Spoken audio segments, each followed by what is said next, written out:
My name is Bryan, and this is my recovery story.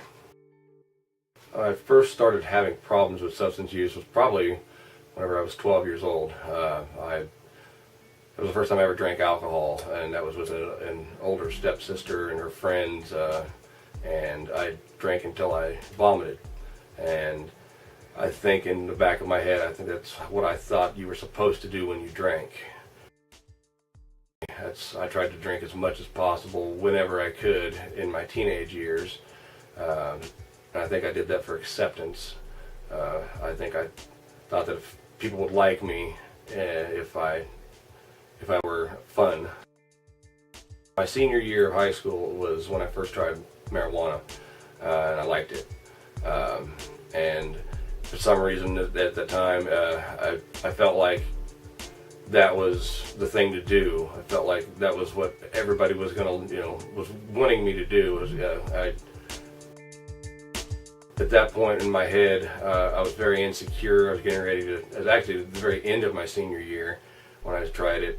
So I was getting ready to start college, so it was a transitional period in my life anyway. I think I sought acceptance in that group of people because it was easier. I didn't have to be myself.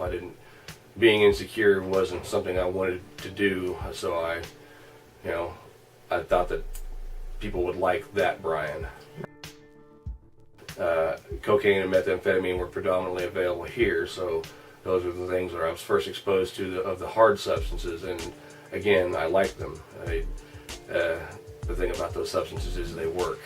They do their job well. And the things that I was doing also cost me a relationship at that time and a job. So what I wasn't recognizing was everything was crumbling around me. And when I finally lost that job, and when it was official, I had flunked out of college and had to start over. I knew I had a problem, but I didn't really know what to do. I was in my early 20s, afraid to ask for help. My mother had moved away. She'd moved 7 hours away, and I was very close with her. And whenever I was 27, I moved to Chicago, and I was in a long-term relationship, and I moved out there to be with her. And out there, I had wiped out a bank account that was pretty sizable in a short period of time, and I was given an ultimatum: either I do something about it, or she was going to the police. Well, naturally, that will push somebody in the right direction. So I called a friend of mine who's in recovery, still is in recovery, and I was living in Texas at the time, and he basically left class and went and called me back and helped me find an NA meeting out there. That really only sobered me up long enough to get her off my back, so to speak. So that became a pattern as well, where I would do well, people would forget about it, and then I could go back to doing what I did, and then there goes the double life again. Sitting in jail for the first time when at the age of 32 was frightening, was humbling. At that point, I knew that I had to face everything, and everybody already knew. My entire family was aware of it. My family, there's been a lot of, I've let them down a lot. I've let myself down a lot. Now they've never said that, but I feel that I've let them down. So my family has been very supportive of every time that I've been in recovery. Every time that I have relapsed, which has been a chronic problem for me over the years as well, I go back into the secret life, hiding it, and then when they find out, they're just blown away. There's a testament to how powerful addiction is. I have an amazing supportive family, and I put that at risk every time I pick up. So that's something that I struggle with daily. But I keep trying. That's kind of the message I would like to send out to anybody that would be listening to this, is that if you fall down, get back up. It's not over. If you're still breathing, you're still able to change. But you have to want it. You have to want it for the right reasons. You have to want it for yourself. You know, it's good for your kids or for your family or for your job or whatever, but if you don't want it for yourself, it won't work. I've been most successful whenever I went to meetings every day. Multiple meetings if I need to. You can't ever get enough meetings. NAAA, any of the 12-step fellowships, a meeting's a meeting. And all it takes is two people to be considered a meeting. So, you know, if there's not one available in your town, all you need is to talk to somebody.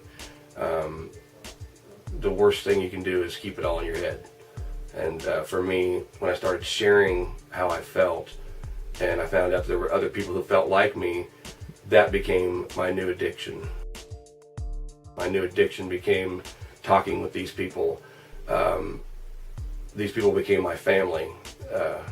They were the ones who knew more about me than my family. And, you know, I didn't have to lie to these people. I felt like I was safe.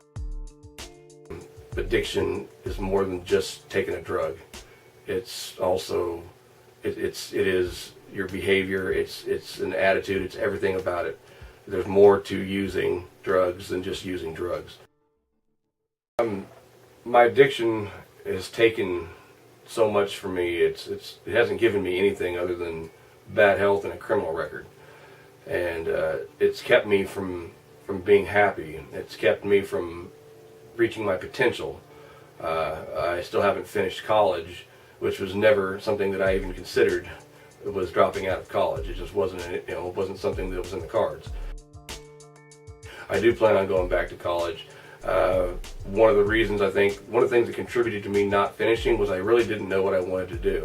So there's several different things that I do want to do, again, that are much simpler and the goals aren't as lofty. I can see myself achieving these, and especially if I utilize the supports that are around me. I, again, have an amazing family and an amazing fiance that is supportive of me and has tolerated a lot of the issues that I've created. But one thing that I'm very fortunate of is that they're still there. I've lost several friends due to their addictions, and that's something that I can't change. But what I can change is me not being in part of those statistics. Don't give up. If you need help, just ask. No matter how mad you think you're going to make your wife or your family or whoever it might be, they'll get over it.